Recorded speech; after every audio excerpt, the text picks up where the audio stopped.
Hello दोस्तों, Akshay heritage channel में आपका हार्दिक स्वागत है, अभिनंदन है।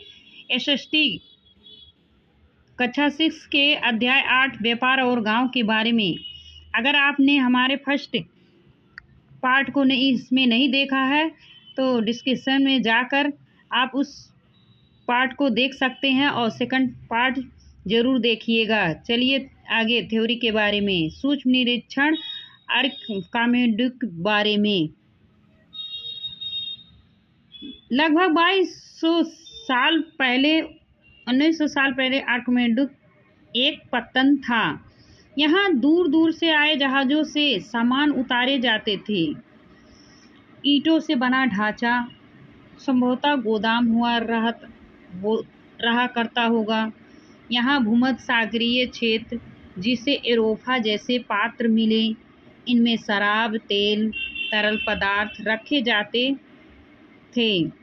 दोनों तरफ पकड़ने के लिए हत्थे लगे थे।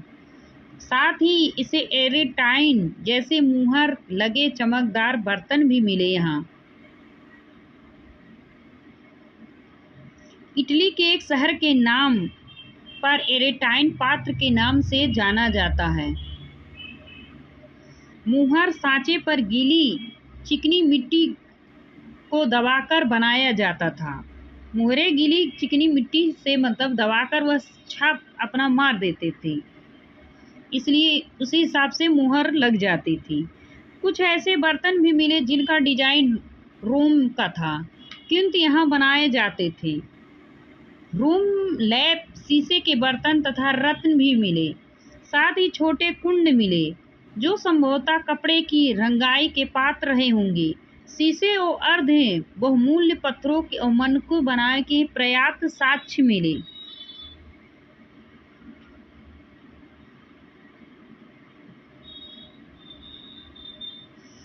व्यापार और व्यापारी खूबसूरत बर्तन, खास तौर से इनकी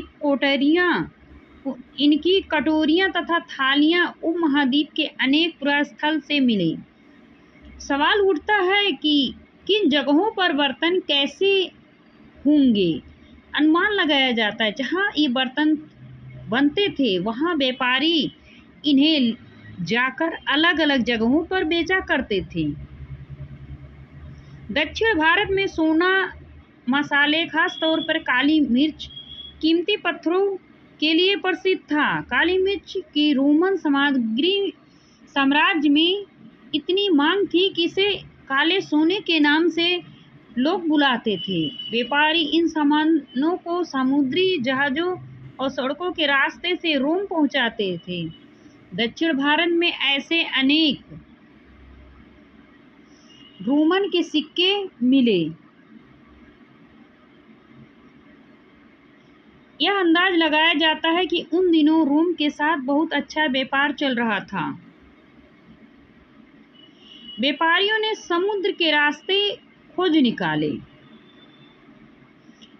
इनमें कुछ समुद्र के किनारे चलते थे, कुछ अरब सागर और बंगाल की खाड़ी पार करते। नाविक मानसूनी हवाओं का फायदा उठाकर अपनी यात्रा जल्दी पूरा कर लेते थे। अफ्रीका और अरब के पूर्वी तट से उपमहाद्वीप के पश्चिमी तट पर पहुंचना चाहते थे। दक्षिण पश्चिमी मानसून के साथ चलना पसंद करते थे। लंबी यात्राओं के लिए मजबूत जहाजों का निर्माण किया जाता था। उस समय समुद्र तटे से लगे राज्य।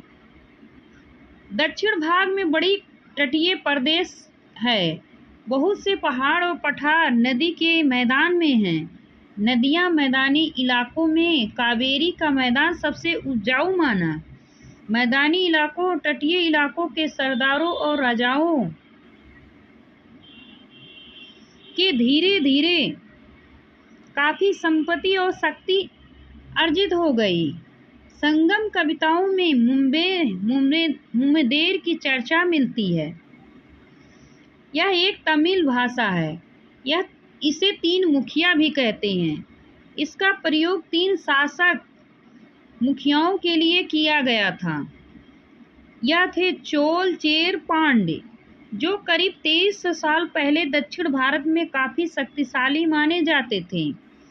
तीनों मुखियों ने अपने दो सत्ता केंद्र थे।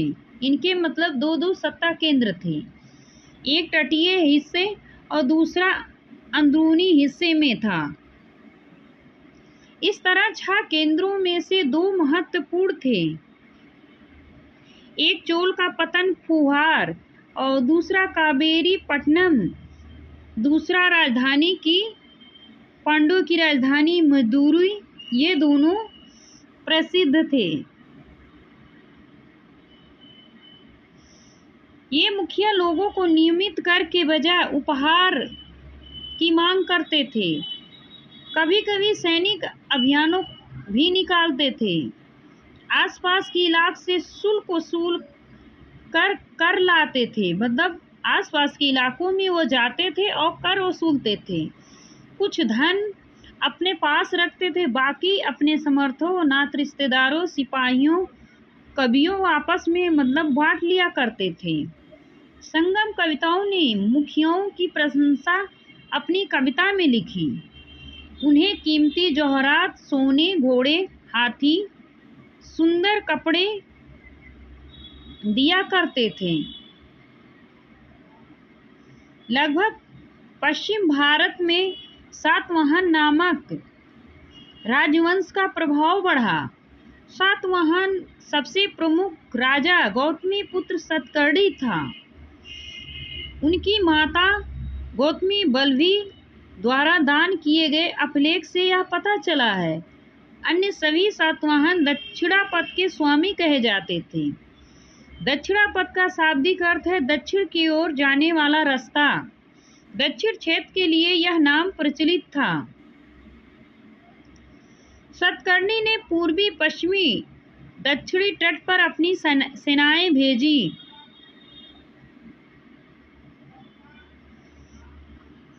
वीडियो अच्छी लगी हो तो लाइक, सब्सक्राइब, ज़्यादा से ज़्यादा शेयर करें। धन्यवाद।